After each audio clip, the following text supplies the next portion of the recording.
Hello viewers, आप देख रहे हैं नॉलेज वाइब्स। आज का वीडियो है सामान्य संतुलन एवं कल्याणवादी अर्थशास्त्र पर, यानी general equilibrium and welfare economics. ये टॉपिक से जो क्वेश्चन है वो हायर एजुकेशन में ये टॉपिक एज इट इज़ है, नेट में भी है, और जो कल्याणकारी अर्थशास्त्र है उससे पीजीटी में भी क्वेश्चंस आते हैं।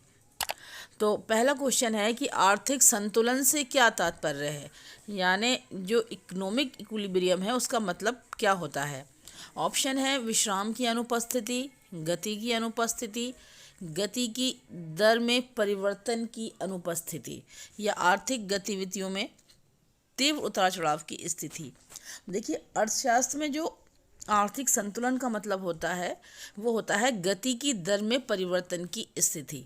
यहाँ पर ऑप्शन सी ठीक है, यानी गति तो लगातार होती है। जैसे कि अगर मुद्रास्फीति है, महंगाई है, तो वो 3.4 की दर से अगर बढ़ रही है तो 3.4 की दर से ही बढ़ती रहे तो ये संतुलन होगा। लेकिन कभी 3.4 हो जाए, कभी 4.5 हो जाए, या 2.5 हो जाए, तो जब गति की दर में परिवर्तन आएगा तो वो साम्य की स्थिति नहीं कहलाएगी। अर्थव्यवस्था का विकास अगर 6% की दर से लगातार हो रहा है तो वो संतुलन होगा आर्थिक। और अगर उसमें उतार चढ़ाव हो कि 7.5 हो गई, या फिर 2.5 हो गई, या 4.5 हो गई, फिर 6 हो गई, तो वो आपका जो है इक्विलिब्रियम में नहीं आएगा। तो इकोनॉमिक्स में जो आर्थिक संतुलन या इकोनॉमिक इक्विलिब्रियम का मतलब होता है उसकी गति की दर में परिवर्तन ना हो, यानी जो गति है वो तो रहेगी लेकिन जो उसका रेट है वो चेंज नहीं होगा। तो यहाँ पर ऑप्शन सी आपका ठीक होगा। इसके बाद अगला है कि स्थिर संतुलन की दशा में संतुलन भंग होने पर अर्थव्यवस्था पुनः पूर्व की स्थिति में आ जाती है। प्रारंभिक स्थिति कभी भी पुनः स्थापित नहीं होती, पुनः नई संतुलन की स्थिति को प्राप्त कर लेती है, न पूर्व की स्थिति में वापस लौटती है, न ही आगे बढ़ती है। तो देखिए, जो स्थिर संतुलन की दशा है उसमें अर्थव्यवस्था पुनः पूर्व की स्थिति में आ जाएगी।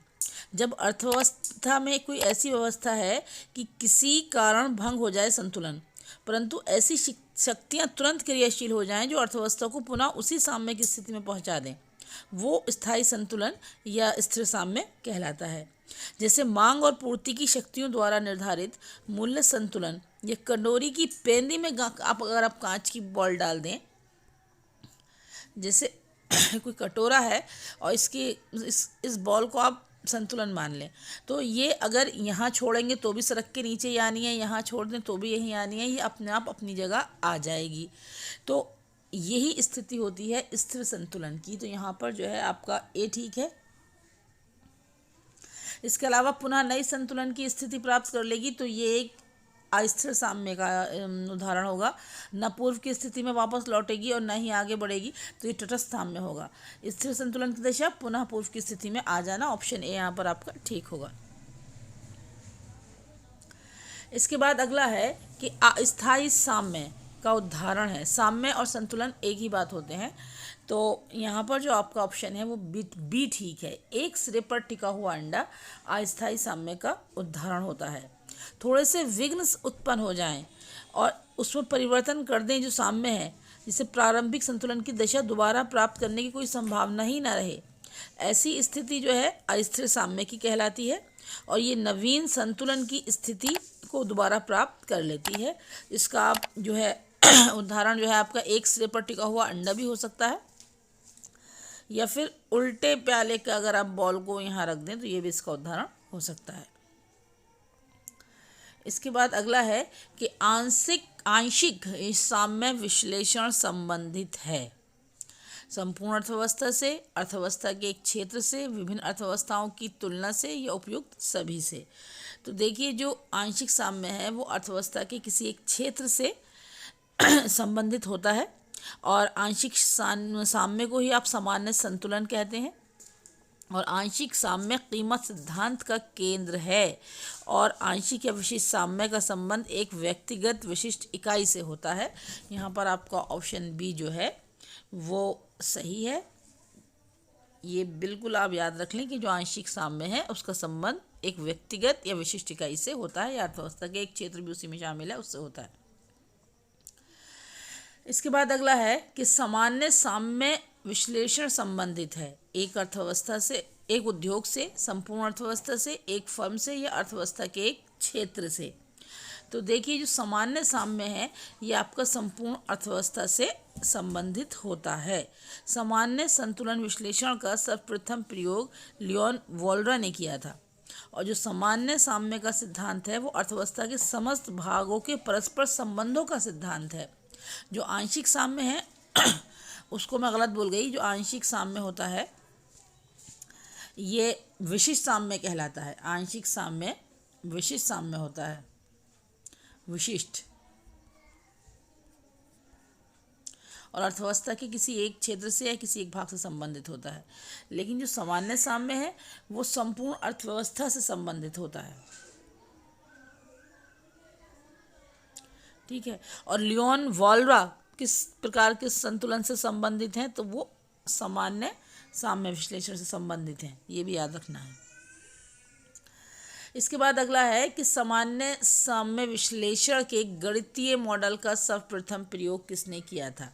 तो देखिए अभी पहले ही बताया है, वो है लियोन वोल्रा। इन्होंने सबसे पहले सामान्य साम्य विश्लेषण का गणितीय मॉडल जो है प्रस्तुत किया और उसके बारे में बताया।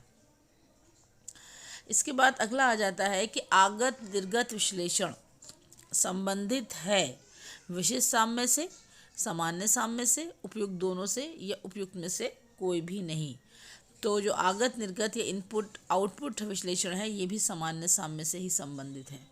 इसका भी ऑप्शन जो है बी ठीक है। देखिए सामान्य संतुलन विश्लेषण की दो विधियां प्रचलित हैं। एक है वोल्रा का मॉडल, जो लियोन वोल्रा है इनका मॉडल है, और दूसरा है लियोनतीफ का आगत निर्गत विश्लेषण।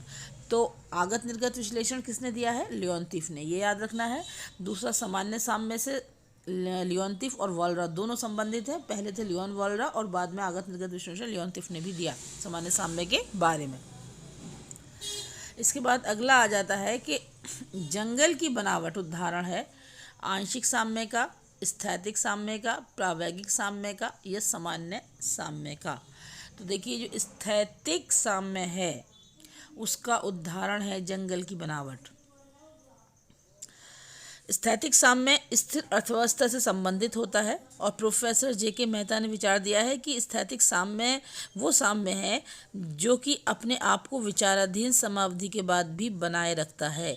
और इसके विभिन्न उदाहरण हैं जैसे स्थिर मांग एवं पूर्ति द्वारा निर्धारित साम्य मूल्य। एक गेंद जब समान गति से लुढ़कती है तब वह स्थिर साम्य की स्थिति में होगी।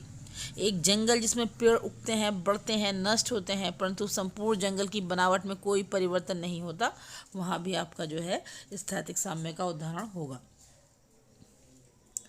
इसके बाद अगला है अल्पकालीन एवं दीर्घकालीन साम्य के प्रवर्तक कौन थे।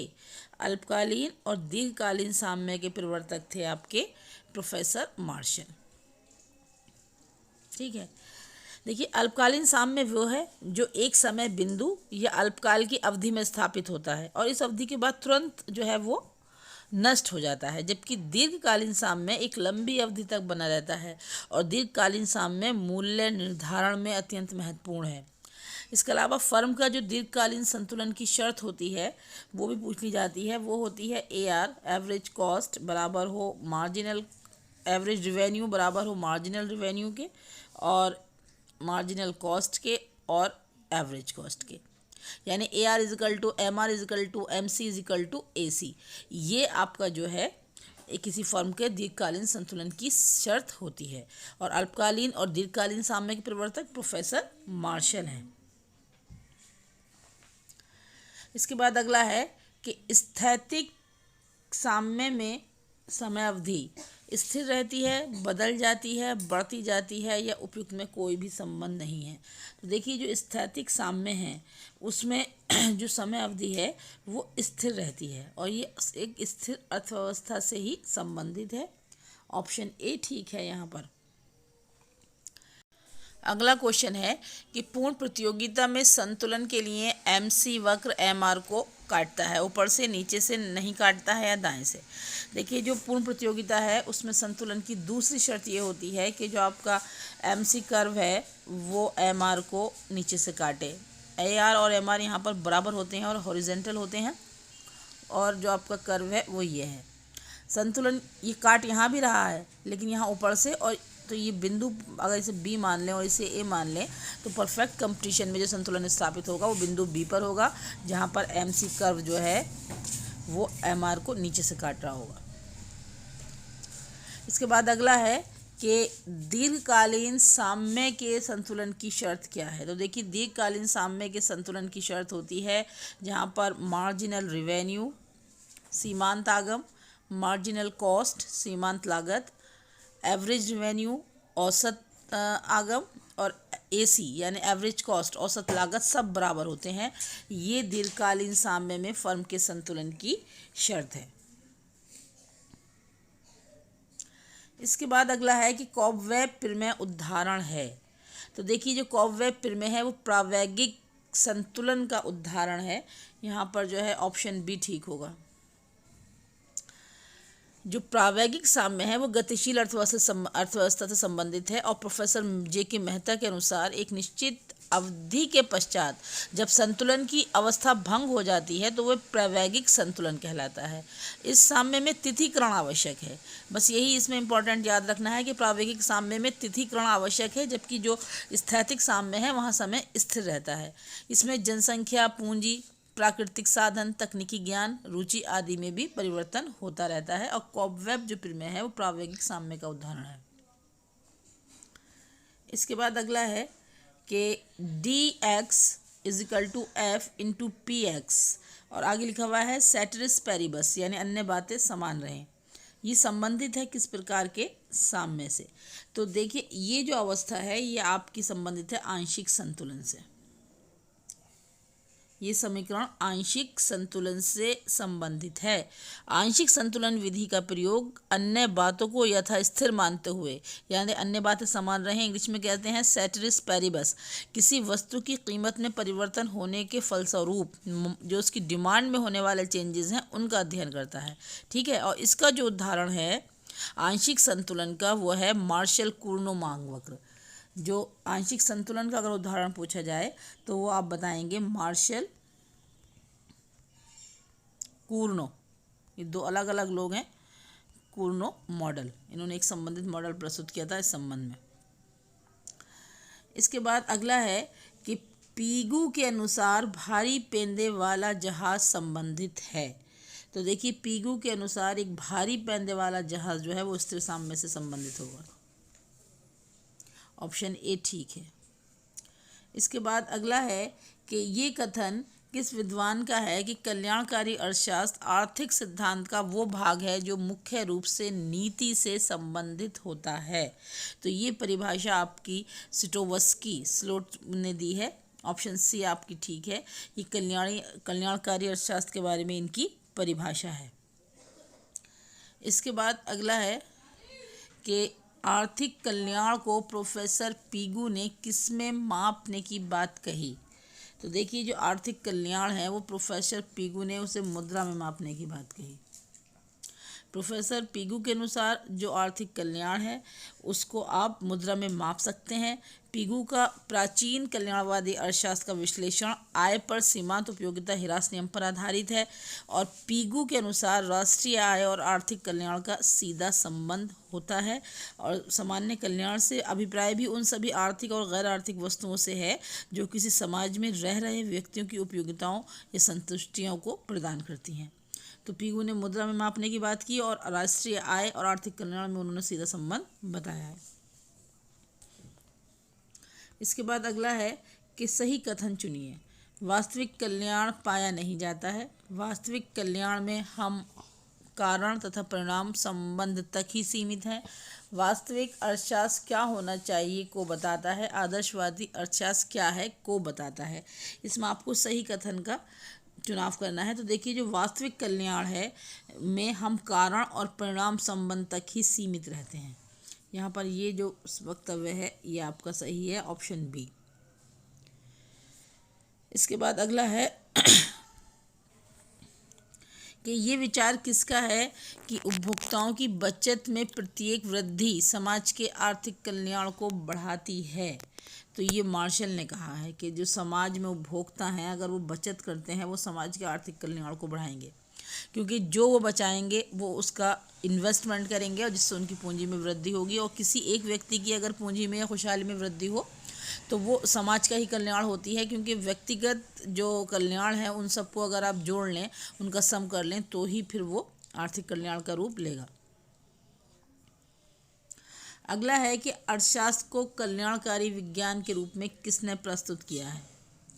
तो अर्थशास्त्र को जो कल्याणकारी विज्ञान के रूप में मार्शल, पीगू और कैनन, इन तीनों के ही नाम आएंगे। ये तीनों ही इन्होंने कल्याणकारी अर्थशास्त्र के रूप में प्रस्तुत किया है। इसके बाद अगला है कि पेरेटो अनुकूलतम लागू होता है उपभोग के क्षेत्र में, उत्पादन के क्षेत्र में, एक व्यक्ति द्वारा दो साधनों के वितरण के मध्य या सभी में। तो देखिए इन ये तीनों बातें लिख रही हैं, इन तीनों में पेरेटो अनुकूलतम जो है वो लागू होता है। पेरेटो के विश्लेषण में वितरण की समस्याओं को शामिल ना करके केवल उत्पादन एवं विनिमय की कुशलता को ही सम्मिलित किया गया है। और जो पेरेटो कल्याण की कसौटियाँ हैं उनके अनुसार सामाजिक कल्याण को अधिकतम करने के लिए वस्तुगत परीक्षण किया जाना चाहिए और उनकी जांच का सिद्धांत या कसौटी कई नामों से पुकारी जाती है, जैसे पेरेटियन इष्टतम, पेरेटो का सर्वसम्मत नियम या पेरेटो का सामाजिक इष्टतमता या सामान्य इष्टतम। और इनके अनुसार आर्थिक कल्याण की दृष्टि से एक परिवर्तन को उसी समय वांछनीय कहा जा सकता है जब वो परिवर्तन किसी को हानि पहुंचाए बिना कम से कम एक व्यक्ति की स्थिति को पहले से बेहतर बना दे।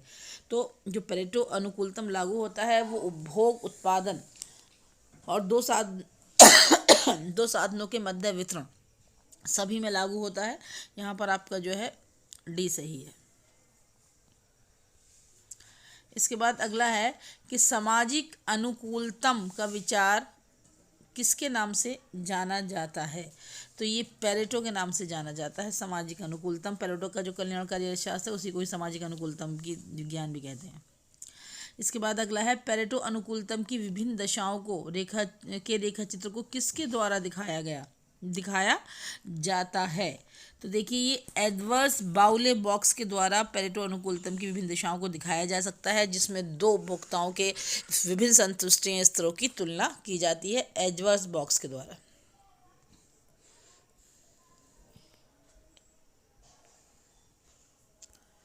क्षतिपूर्ति सिद्धांत किस विचारधारा से संबंधित है। पेरेटियन अनुकूलतम से, या फिर वास्तविक कल्याणकारी अर्थशास्त्र से, नवीन कल्याणकारी अर्थशास्त्र या उपरोक्त सभी से। तो जो नवीन कल्याणकारी अर्थशास्त्र है उससे आपका क्षतिपूर्ति सिद्धांत जो है वो संबंधित है। नवीन कल्याणकारी अर्थशास्त्र में हिग्स, काल्डोर तथा सिटोवस्की ने क्षतिपूर्ति सिद्धांत का प्रतिपादन किया और आर्थिक कल्याण या सामाजिक कल्याण का वस्तुपरक मापदंड इन्होंने प्रस्तुत किया है। तो क्षतिपूर्ति सिद्धांत पहले तो नवीन कल्याणकारी अर्थशास्त्र से संबंधित है, और इसके बाद अगर लेखकों या इकोनॉमिस्ट जो है अर्थशास्त्री हैं उनके नाम पूछा जाए तो हिग्स, काल्डोर और सिटोवस्की से संबंधित है। ये तीनों नाम भी याद रखने हैं। इसके बाद क्वेश्चन ये है कि प्रोफेसर लिटिल की कसौटी किससे संबंधित है। तो देखिए लिटिल ने जो है वास्तविक कल्याण का विचार प्रस्तुत किया। तो क्वेश्चन नंबर 25 के लिए आपका जो है बी सही होगा। वास्तविक कल्याण का विचार इन्होंने प्रस्तुत किया है। और इसके बाद जो अगला है ये क्वेश्चन आपके लिए है, इसका आंसर आप हमें कमेंट बॉक्स के माध्यम से दें। नवीन कल्याणकारी अर्थशास्त्र के माप हेतु दोहरा मापदंड किसके नाम से प्रसिद्ध है। हिग्स, काल्डोर, सिटोवस्की या लिटिल। इन सभी चारों में से किसने नवीन कल्याणकारी अर्थशास्त्र के माप हेतु दोहरे मापदंड को अपनाया है। जो भी आंसर इन चारों में से आपको सही लगे वो उस कमेंट में ज़रूर बताएं। इस वीडियो को शेयर करें, लाइक करें अगर पसंद आया हो, और हमारे चैनल को सब्सक्राइब करें।